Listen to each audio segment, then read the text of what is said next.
Hello and welcome to this audiobook. Today we bring you the short story, The High Chair by Sita Kulatunga. This powerful and thought-provoking story explores caste, dignity of labour, education, and social inequality in Sri Lankan society.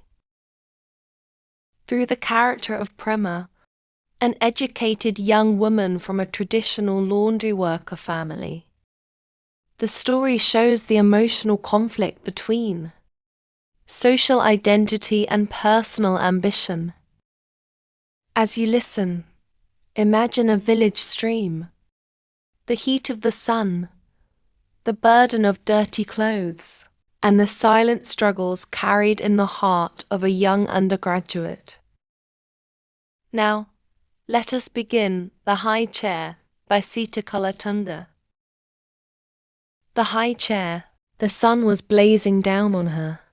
The spine ached as the hot sun drained her energy. Now it must be well past noon, she thought. When she was at home, and used to help with this work every day, it didn't tire her half so much. Now the bones had got lazy. You were spoiled, she told herself. She bent down to pick up another sarong, which was particularly dirty. Whose sarong could it be? She mused. Now, having lost touch with the work, she couldn't trace the clothes to their owners. Her mother, of course, would say, which was Saman Nudalali's, and which was Peter Apumami's, and which was Iskol Mohataya's. 2. Prema, they were all the same, equally disgusting.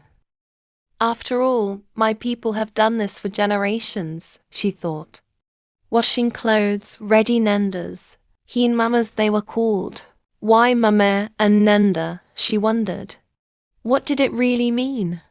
She remembered something she had read in some book, or the other about the mildness of Sri Lanka's caste system. But just now, with the sun a menacing white-hot ball overhead, her clothes drenched, hands smarting from soap suds, she couldn't account for the mama and nanda, the uncle and aunt mildness of it. This was Prema's first vacation from the varsity. This morning, she came to the stream with the washing against Mother's repeated protests. Mother herself was too ill to do any work, least of all to wash a mountain of dirty clothes.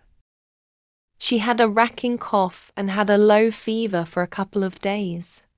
Prema was adamant that she would do the washing today if it were to be done at all. She beat the dirty sarong on the stone with added vehemence and forced vigour. The repetitive beat of the cloth against the stone seemed to mock her. There's nobody to see you. Our heroine none except a few village urchins, to whom it does not matter who washes what. Prema picked up another dirty bedsheet. Nausea and disgust welled up in her. The sun seemed to beat down, with greater ruthlessness, making her dizzy head swim with exhaustion. Every pore of her body seemed to burn and break into sweat. She sat down for a moment, trying to gulp down the disgust. She might as well have stayed at home and let her father do the whole thing. Prema felt that she led a dual life. Just at this moment the undergraduate was alien. The campus, the halls of residence, walks, passages, libraries, and even the very waters of those streams at Peradania were a far cry from the reality of the Dobie bundle. Even the sun itself, above and reflected below in its shimmering harshness, at her wet feet, was different. Reddy Nanda's daughter, yes, the laundrywoman's daughter too, has passed her university entrance, or perhaps they would have referred to her as Radha Keller.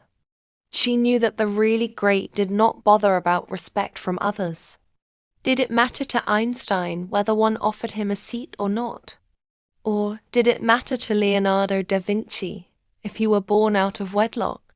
Or closer home, to the minister of state or the renowned physician?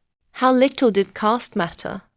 There were so many who, with the backing of money, or education had broken the bonds of caste and migrated to the towns many a generation back. Yet I am not one of them, she thought. If I could do something great, achieve something, hit the headlines. With what? She wondered. Not with a paltry degree with no prospect of employment. Something really great so that people would look up to her. Yet she knew in a remote corner of her mind that even this much was something. But would it suffice to lift her out of this mire of civility? What rubbish, she chided herself. The soap and water-worn hands, the chafed nails of her father, the sinewy, work-roughened hands of her mother hunched by, carrying the Dobie bundle day after day, were the reality. Worse than all this was that inescapable air of civility, of which the bent back was a symbol. Dignity of labour, Prema thought. In the first place, your name Prema is not your name. It was Prensina. What on earth did it mean? She wondered.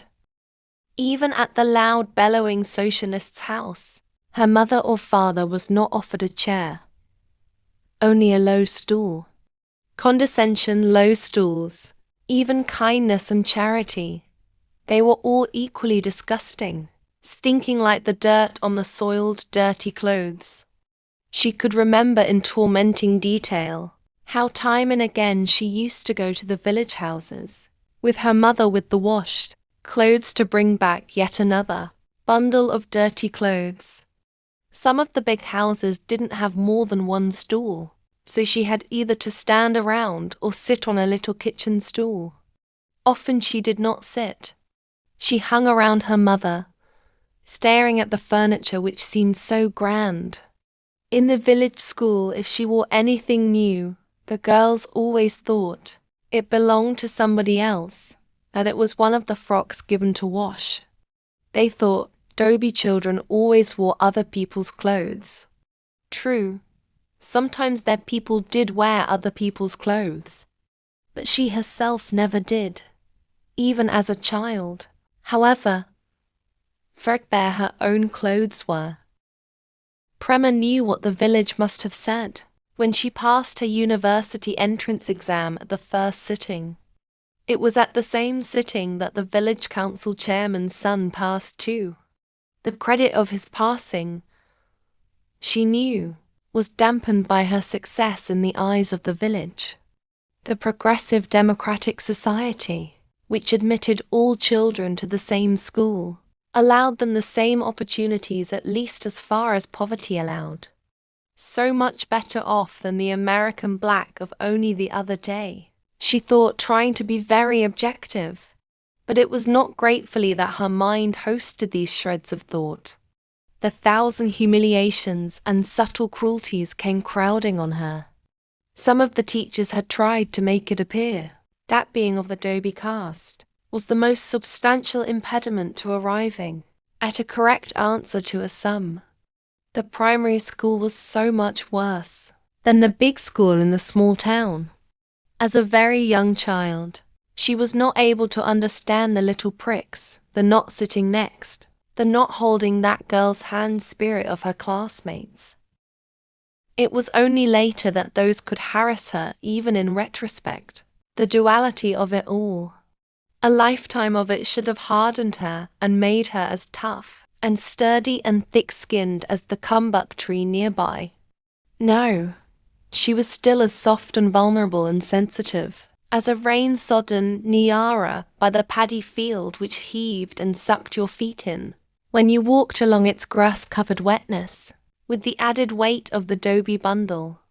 This morning she thought of all this as she had the lurking fear that she would have to take a few washed clothes to the VC chairman's house. Surely her mother was not well enough. Her brother would never go anywhere with a bundle. She knew that Thilak's shirts too were there.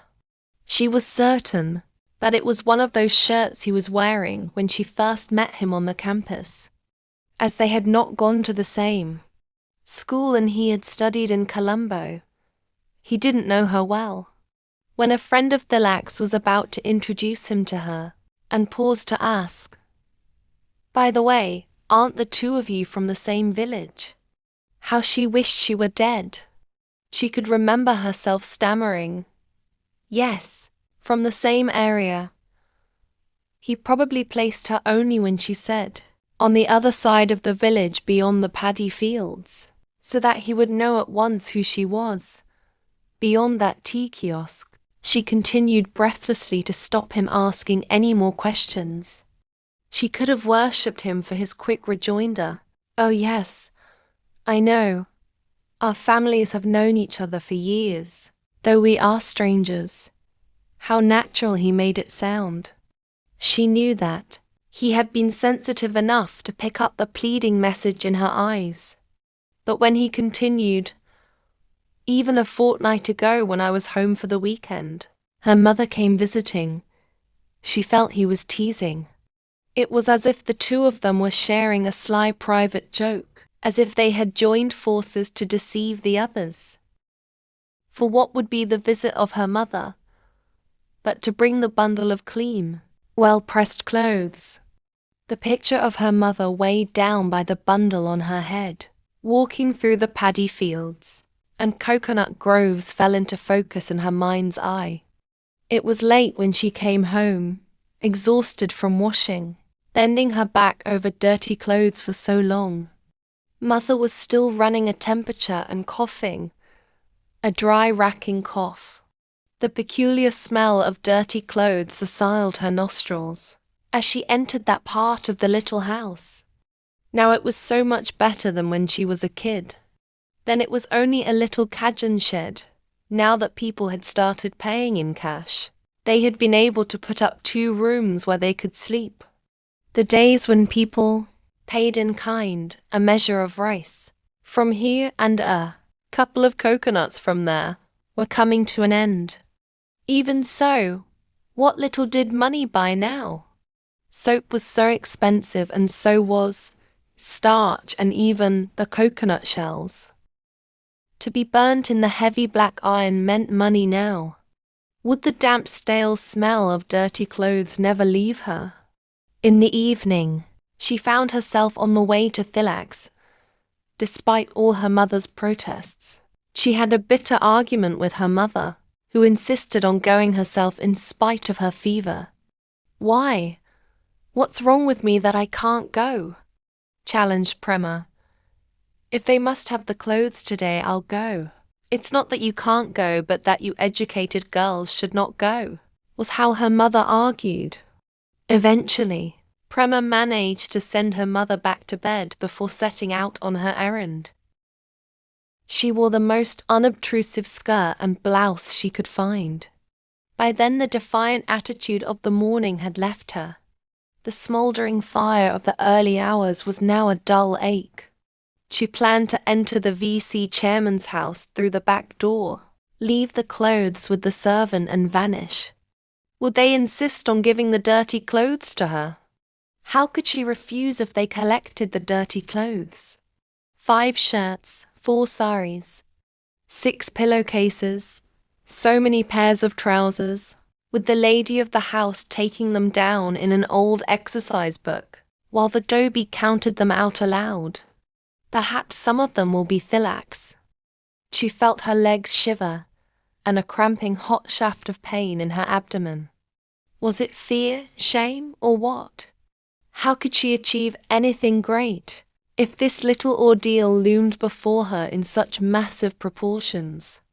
As she entered the Jayasuriya compound, her legs seemed to falter. As if in a daze, she rushed through the gate with the bundle, wrapped not in a cloth but in newspaper, still warm in their newly pressed cleanliness. When she entered the kitchen quarters, Luceami the servant looked surprised. Yet she who knew who was who rose to the occasion, and took her to some sort of storeroom come second. Dining room. There was a table surrounded by a few chairs. She put the bundle on the table and stood there waiting. Luceami in no time found a small schoolroom chair, and set it in a corner away from the high ordinary chairs. Prema stood still, waiting, debating, wondering, do I sit or don't I? When she heard footsteps just beyond the curtain door, she stood rooted to the ground, praying it wouldn't be Philip. Her heart beat against the ribs, as if it were trying to break loose and burst through. And her throat was parched in a cracked earthy dryness.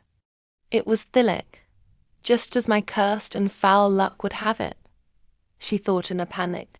In that one brief moment, which was an eternity, it was as if years of tainted servitude, low stools, cracked cups kept apart for the visiting Dobie, were one and all crowding on her, pressing on her brain, smothering her. Even to sit, she couldn't find the chair, which was so low, so abysmally low. Prema. Philip seemed to breathe out his suppressed surprise in those syllables. Ignoring the bundle on the table, he said, "Take a seat, here. Do sit down." As if he too was pleading. He drew out a tall high-backed chair from near the table. Prema came up to the table. She stood holding the high back of the chair, running her fingers over its carved edge. You have just listened to The High Chair by Sita Kulatunga. This story reminds us that true humiliation is not in labor itself, but in the way society denies dignity to certain people. Prema's hesitation before the high chair symbolizes generations of social discrimination, silent suffering, and the painful divide between education and inherited status. Through quiet emotion rather than loud protest, the story challenges us to question caste, privilege, and what real respect truly means. Thank you for listening to this audiobook. If you enjoyed this story, please like, share, and subscribe. For more Sri Lankan and English literature audiobooks. And don't forget to comment your thoughts below. Until next time, happy listening.